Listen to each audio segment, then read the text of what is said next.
सिजावल जुणे जो में मौजूद आहियूं मोटरवे रोड ते जिते जेको आहे गुज़रियल 3 ॾींहं पहिरियां सखरवासी ॼञ सां ॻोठ बहारो गुरगे जो रोड जे कट में जेको हादसो पेश आयो हुयो उन जा जेके वारिस आहिनि फौतियुनि जा उहे जेको इंतिज़ामिया ज़िला कंब शहदाद कोट तालका शहदाद कोट जे इंतिज़ामिया ख़िलाफ़ केस दाख़िल करण लाइ संजर बड़ी थाणे ते विया हुया, मगर केस दाख़िल पुलिस न कयो हुयो।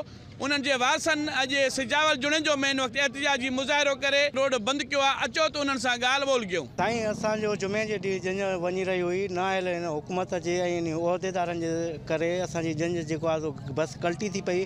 उन में असांजा 5 मासूम ॿार फोत थी विया। उहा असांजी हिकु कुराड़ी औरत फोत थी वई। उन जे बजाए असां हिन जॾहिं SHO खे चऊं था संजर भटियारे खे असांजो केस दाख़िल कर, त हू कल्ह खां वठी असांखे रिस्पॉन्स ॾियण लाइ तयारु न आहे, असांजी कॉल अटेंड करण लाइ तयारु न आहे। हर दो चए मां कराची आहियां, हर काथे असांजो मुतालबो इहो आहे त असांजो केस दाख़िल करे। असांजो मसइलो इहो आहे, जुमेवारी तक़रीबन 2:15 वॻे असांजी बस कल्टी थी। तंहिंमें तव्हां बि ॾिठो हुयो मासूम ॿार असांजा तड़पी फोत थी आहे। ऐं जॾहिं असां इंतिज़ामिया ॾे फ़ोन कईसीं, ख़बर पई इंतिज़ामिया आई, जेका क्रेन हुई क्रेन में बि डीज़ल असां पाण विझराई आहे। एॾी इंतिज़ामिया नाइल आहे। वरी असांजा नंढा मासूम ॿार फाथल हुया, उहे जेको आवाम हुई उतां वारी उन मदद कई आहे। अच्छा, DC जेको सिजावल खे हुकुम ॾिनो हुयो उहे उते पुॻा, जेको मुख़्तियारकार हुयो बाद में एंड में अची करे सेल्फियूं पियो कढे। SHO असां मिलण लाइ तयारु न आहे। असां DSP खे बि चयोसीं, उहे मिलण लाइ तयारु न आहे। असांजा तक़रीबन 6-7 माण्हू मरिया आहिनि। ॿी असांजी जेकी छोकिरी उनखे पेट हुयो 8 महीनो, उहो नंढो ॿारु मरी वियो।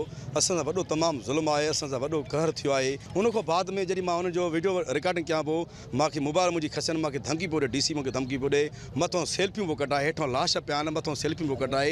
हेॾा असांजा 6-7 माण्हू मरी विया आहिनि। असांजा 2 उते सीरियस में अस्पताल में आहिनि, उते दवा हुनजी नथी हले। हिते जेको MS जो मीरो खाना आहे उहो उहे भॼी वियो। उन खां बाद में जेके असांजा 35-36 माण्हू जेके असांजा ज़ख़्मी आहिनि, असांजो इंसाफ़ थी वञे। हिते मीरो खान तालका में उते वञी असां पहुता आहियूं त चए बाबा हिते न खणो, लारकाने खणी वञो। अरे यार, असांजी मुंहिंजी भेण मासूम मरे थी, मुंहिंजो नंढड़ो भाटियो, मुंहिंजो बाबा जे हथनि सां हुनखे मां दफ़न आयो आहियां। हुन ॾींहुं ज़ुल्म चाहे अस्पतालूं छाजे लाइ खोलियूं वयूं न, त उते को डॉक्टर मौजूदु न आहे। मुंहिंजो पोटो वियो, मुंहिंजो भाटियो वियो, मुंहिंजी भाइटी अस्पताल में पई आहे, मुंहिंजो भाणेजे जो पुटु जेको आहे सो उहो उते मरी वियो।